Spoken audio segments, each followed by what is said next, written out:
English Defence League will be prevented from marching past the East London Mosque in Whitechapel this weekend.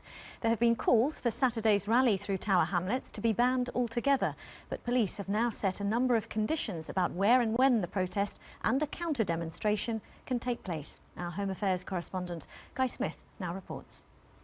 We are standing here today to say we have had enough of Islamism. We have had enough. This is the last time the English Defence League were in Tower Hamlets. Their leader, Tommy Robinson, focusing his anti-Islam message on one of London's most diverse boroughs.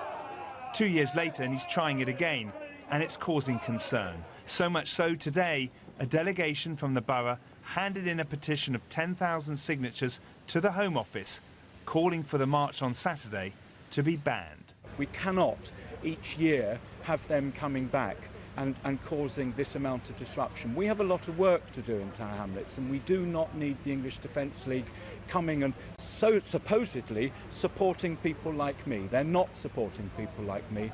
I am not oppressed by my Muslim brothers and sisters. The EDL march is expected to start here in Southwark. They're usually highly controversial and there's potential for trouble.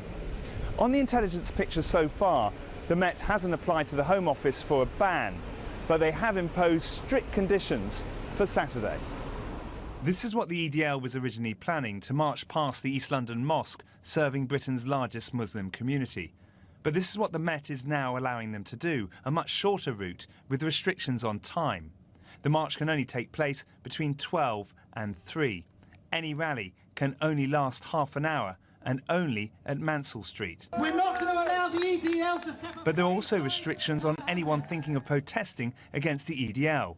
The group Unite Against Fascism, seen here 2 years ago, can only demonstrate between 11 and 4 and only on the Whitechapel Road. The conditions imposed are designed to prevent the EDL march from entering the heart of the Tower Hamlets community. And that will be supported by a high visible policing presence that will take robust action against those deliberately seeking to breach the conditions imposed. This afternoon I met the EDL's Tommy Robinson in Luton, where he lives, and asked him what he thought of the police's conditions on his march. These conditions to prevent us entering Tower Hamlets. What's next? Prevent us entering Luton? Police are listening to the community and they're saying they don't want you in their community. But to be honest, democracy comes before what they want. Aren't you just trying to provoke things and grab the headline? We either have democracy or we don't. That's it. We either have these conditions put on everybody or nobody. But it's this kind of behaviour by a few that can upset so many.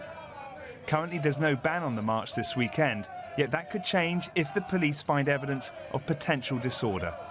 It's a balance between that fear and the freedom to demonstrate. Guy Smith, BBC London News.